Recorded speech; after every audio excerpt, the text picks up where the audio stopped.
নাও। চলুন তাহলে কিভাবে ওয়েবসাইটটা কাজ হচ্ছে অর্থাৎ ওয়েব প্যানেল কাজ হচ্ছে সেই ব্যাপারটা আমি একটু টিউটোরিয়ালের মাধ্যমে দেখিয়ে দিই। এইরকম একটা লিংক আমি দিয়ে দেবো যেখানে অ্যাডমিনের আইডি পাসওয়ার্ড থাকবে এবং স্টাফের আইডি পাসওয়ার্ড থাকবে। অ্যাডমিনের আইডি এবং পাসওয়ার্ড দেওয়ার পর লগ ইন অংশে ক্লিক করতে হবে। লগ ইন অংশে ক্লিক করার পর এইরকম ইন্টারফেস দেখাবে যেখানে ড্যাশবোর্ডে দেখা যাবে add new CV, view all CV, add new ad, view all ad এবং টোটাল সিভি দেখা যাবে। আর কতগুলো সিভি আছে, মেল সিভি কটা, ফিমেল সিভি কটা, টোটাল অ্যাডস কটা রয়েছে, ফ্রেশার সিভি কটা, এক্সপিরিয়েন্স সিভি কটা। তাহলে আমরা দেখতে পাচ্ছি 19টা সিভি আছে।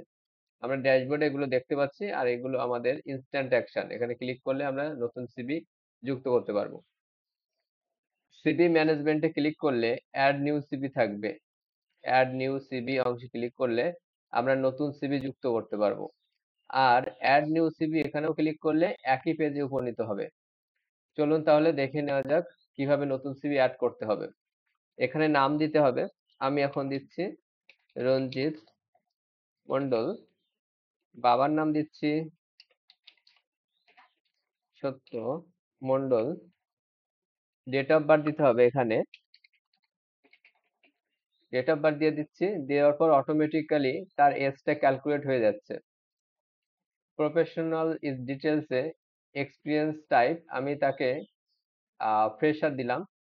ডেজিগনেশনে আমি কোনো কিছু যুক্ত করতে পারি যে কি ডেজিগনেশন দেবে। কোয়ালিফিকেশন বিয়ে দিলাম। Marital status single. Gender mail নাকি ফিমেল এটা সিলেক্ট করতে হবে। তারপর ডিস্ট্রিক্ট সিলেক্ট করতে হবে। আমি এখন নর্থ চব্বিশ পরগনা সিলেক্ট করলাম। সিটিতে আমার অটোমেটিক সিটি চলে আসলো, আমি বনগাঁ সিটি সিলেক্ট করলাম। এখানে আমার পিনকোড দিলাম, দেওয়ার পর এখানে ফুল অ্যাড্রেসটা দিয়ে দিতে হবে। আমি এখানে ফুল অ্যাড্রেস দিয়ে দিলাম।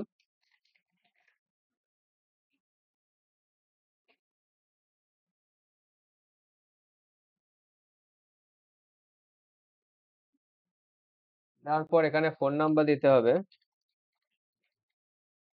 হোয়াটসঅ্যাপ নাম্বার চাইলে দেওয়া যেতে পারে, আমি এটি কপি করে হোয়াটসঅ্যাপ নাম্বার দিয়ে দিলাম।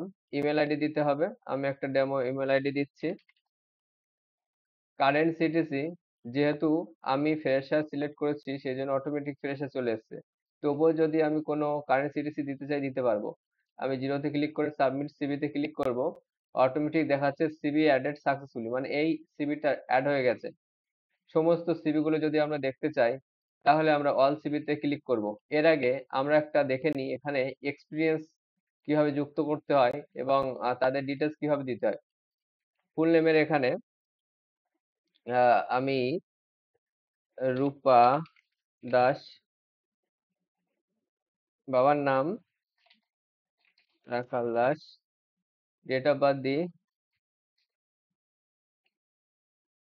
এক্সপিরিয়েন্স টাইপ এক্সপিরিয়েন্স সিলেক্ট করলাম। ডেজিগনেশন আমি কোনো কিছু দিলাম যে marketing expert, marketing expert.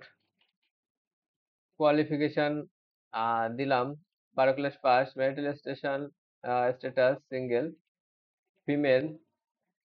Kolkata select করলাম, কলকাতা ছিল নর্থ কলকাতা। পিনকোড সিলেক্ট করলাম এবং অ্যাড্রেসে আমি এখানে ডামি অ্যাড্রেস দিয়ে দিলাম।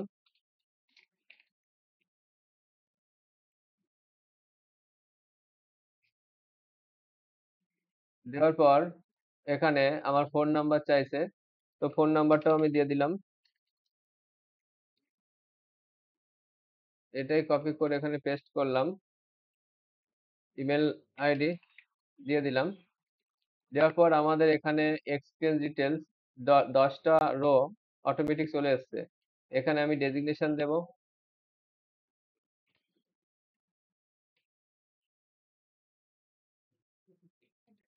মার্কেটিং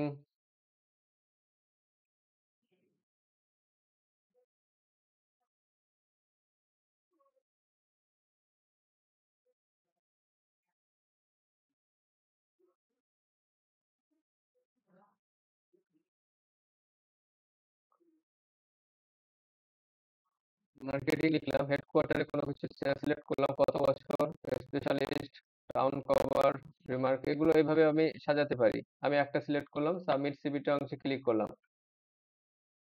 এভাবে আমি এক্সপিরিয়েন্স সিভি যুক্ত করতে পারবো।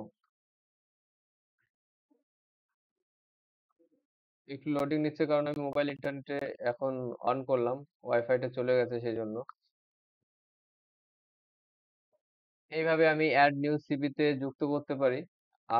আর সমস্ত সিভি দেখতে গেলে অথবা ফিল্টার করতে গেলে আমি অল সিভিতে ক্লিক করব, মানে অল সিভিতে গেলে আমি সব সিভি দেখতে পাবো।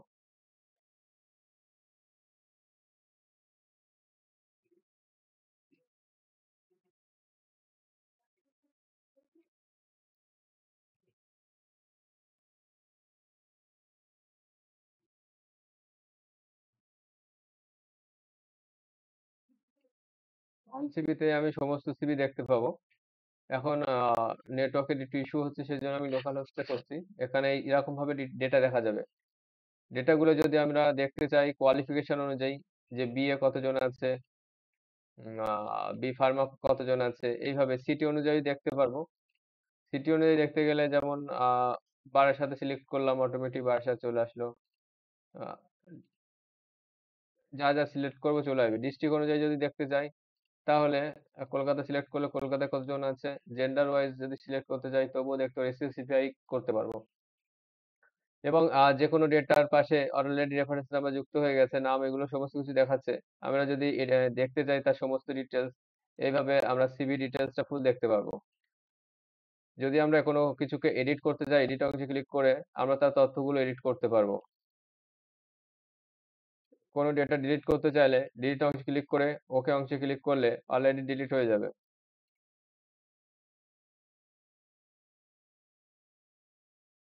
তাহলে আমরা বুঝলাম সিভি ম্যানেজমেন্ট কিভাবে করতে হচ্ছে। এরপরে আমরা অ্যাড ম্যানেজমেন্ট দেখবো।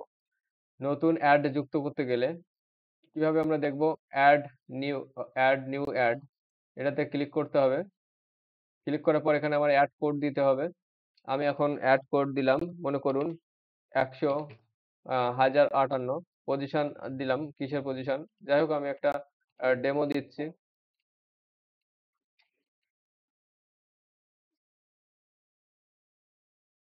প্রোপাইটার নাম, এখানে ডিটেলস, ডেজিগনেশন মার্কেটিং এক্সপার্ট, দেওয়ার পর সিলেক্ট সিভি অংশে ক্লিক করতে হবে, অর্থাৎ কোন কোন সিভি গুলো আমরা নিতে চাইছি। এবার আমি এখানে সিলেকশন করব, মনে করা যাক আমার বিএ যারা দিয়েছে তাদের সিভি পাঠাবো, এবং কলকাতায়, কলকাতায় অলরেডি সিলেক্ট হয়েছে, কলকাতায় এইভাবে চলে আসবে অটোমেটিক। আমি এই দুটোকে সিলেক্ট করলাম। এভাবে আপনি আরো সিলেক্ট করতে পারবেন, এখানে চলে আসবে অলরেডি। রিমার্ক চাইলে কোনো কিছু রিমার্ক দিতে পারেন, যেমন সুমন সরকার, এ যদি কোনো রিমার্ক দিতে চান দিতে পারেন। তারপর সেভ অ্যাডভার্টাইজমেন্ট অংশে ক্লিক করতে হবে, অ্যাডভার্টাইজমেন্ট অ্যাডেড সাকসেসফুলি হয়ে যাবে। অল অ্যাডে ক্লিক করলে এইভাবে 1058 এটা শো করছে, 0% রেশিও দেখাচ্ছে, কারণ আমরা দুটো সিভি তাদের কাছে সেন্ড করেছি।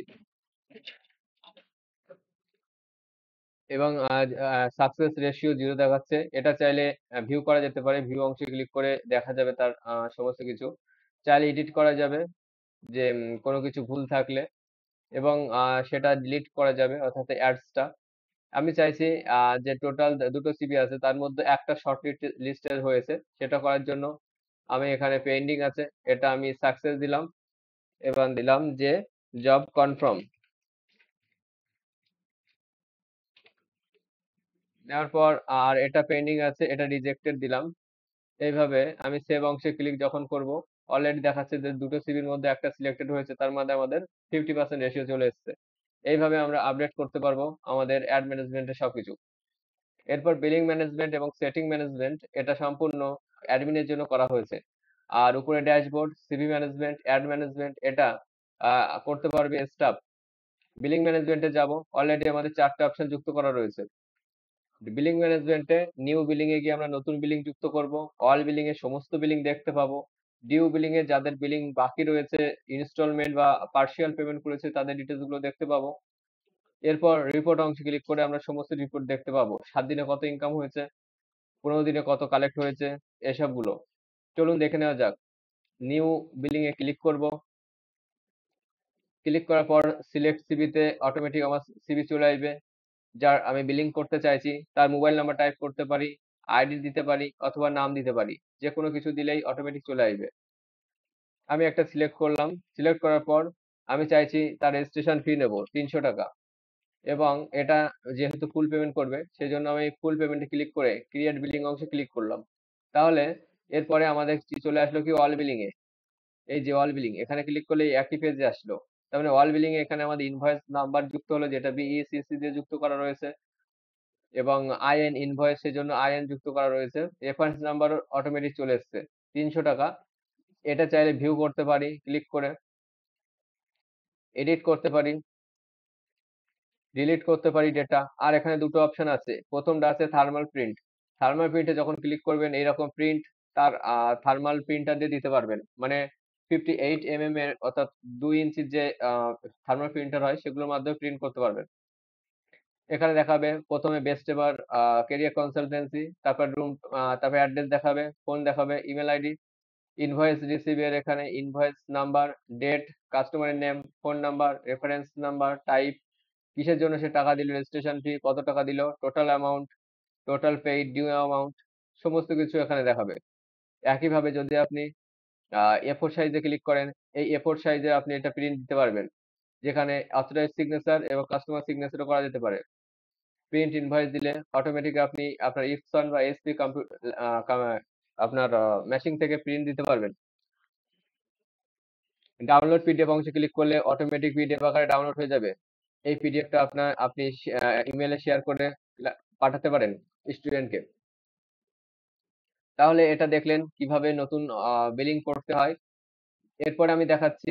তাহলে এই দুটোর কাজ তো দেখলেন। নিউ বিলিং এ গিয়ে এবার আমরা পার্শিয়াল পেমেন্ট যুক্ত করব।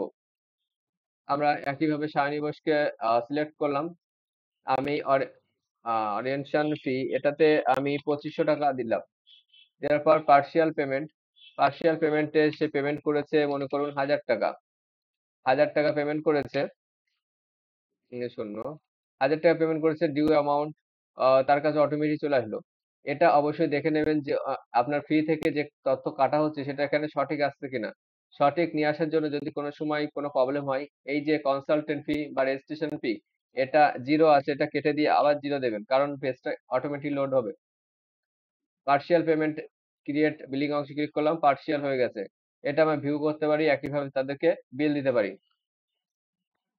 এবার মনে করুন এই 1000 টাকা দিয়েছে, 1 সপ্তাহ পর বা 1 মাস পর ফুল টাকাটা পেমেন্ট করতে চাইছে বা কিছু পেমেন্ট করতে চাইছে। চলুন তাহলে দেখে নেওয়া যাক।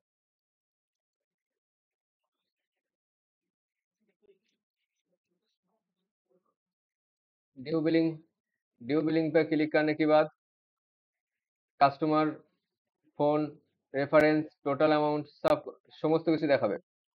পেইড অ্যামাউন্ট কত, 2500 টাকা। টোটাল অ্যামাউন্টের মধ্যে পেইড করেছে কত, 1000 টাকা। ডিউ পাবো 1500 টাকা। কালেক্ট অংশে ক্লিক করব। কালেক্ট অংশে ক্লিক করলে তার সমস্ত ডিটেল চলে আসলো। পে অংশে ক্লিক করলাম, এখানে আমি 1000 টাকা কালেক্ট করলাম, 1000 টাকা দিল, প্রসেস পেমেন্ট করলাম। এরপরে আমি অল বিলিং এ যাব। একইভাবে এই জেনারেট বিল জেনারেট হয়ে যাবে, এটা আমরা তাদেরকে পাঠিয়ে দেব। এভাবে আমরা প্রিন্টও দিতে পারি। প্রিন্ট এখানে সমস্ত কিছু লেখা থাকবে, যেমন পার্শিয়াল পেমেন্ট, পার্শিয়াল পেমেন্ট 1000 টাকা দিয়েছে, এর আগে কত দিয়েছিল সেটাও দেখাবে, আর রিমেইনিং ডিউ কত আছে সেটাও দেখাবে। একইভাবে আমরা ডিউ বিলিং এ ক্লিক করলে অটোমেটিক ডিউ দেখাবে, তাই না? 500 রয়েছে। কালেক্ট অংশে ক্লিক করে আবার পে অংশে ক্লিক করব, করে 500 টাকা দেখাচ্ছে ডিউ অ্যামাউন্ট, আমি এখানে 500 দেব। দেওয়ার পর প্রসেস পেমেন্ট করলে এখানে আর ইউজার আসবে না, অটোমেটিক বিলটা ক্লিয়ার হয়ে যাবে। একইভাবে নিউ বিলে অংশে ক্লিক করলে যে কোনো একজনকে ক্লিক করুন, ক্লিক করার পর আহ, তাদের যদি ইনস্টলমেন্ট পেমেন্ট থাকে, মনে করুন 2500 টাকা, আমি 500 টাকা করে 5 বার ইনস্টলমেন্ট করব। 5 বার ক্লিক করলাম, আর তাহলে আমার ইনস্টলমেন্ট 500, অর্থাৎ যখন আমি ইনস্টলমেন্ট যুক্ত করব তখন অবশ্যই একটা ইনস্টলমেন্ট প্রথমেই নিয়ে নেব। ক্রিয়েট বিলিং অংশে ক্লিক করলাম, দেখা যাচ্ছে 5টা ইনস্টলমেন্টের মধ্যে একটা নিয়ে নিয়েছি।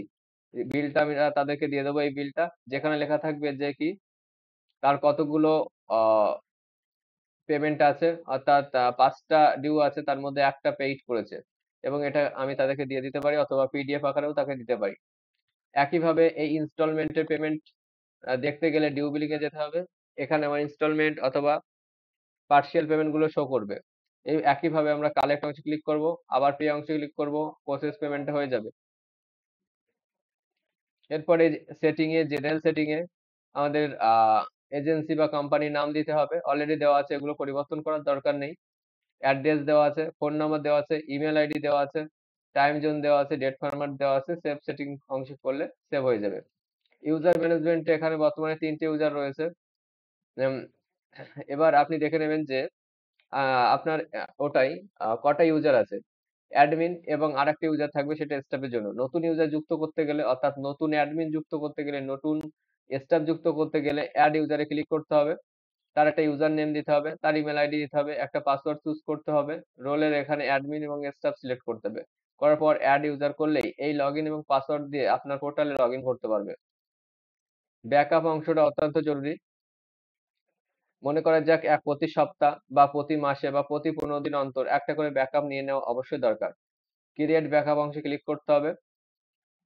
এখানে ব্যাকআপ যুক্ত হয়ে যাবে। এখানে 5টা ব্যাকআপ থাকবে আর একটা একটা করে সরে যাবে। এই যে এখন 4:35 বাজে, আমরা একটা ব্যাকআপ নিলাম, এটা আমি ডাউনলোড করে রাখলাম। একইভাবে এইভাবে ব্যাকআপ গুলো যদি ডাউনলোড থাকে তাহলে এই ফাইলটা তো আমাদের কাছে আছে। সেক্ষেত্রে যদি কোনো কারণে ওয়েবসাইটে গরমিল হয় বা কোনো কিছু হয় তাহলে এই ব্যাকআপ দিয়ে ওই পর্যন্ত ঠিকঠাক করে দেওয়া যাবে। ধন্যবাদ। আর যদি কোনো কিছু প্রবলেম থাকে তাহলে অবশ্যই কল করতে পারেন।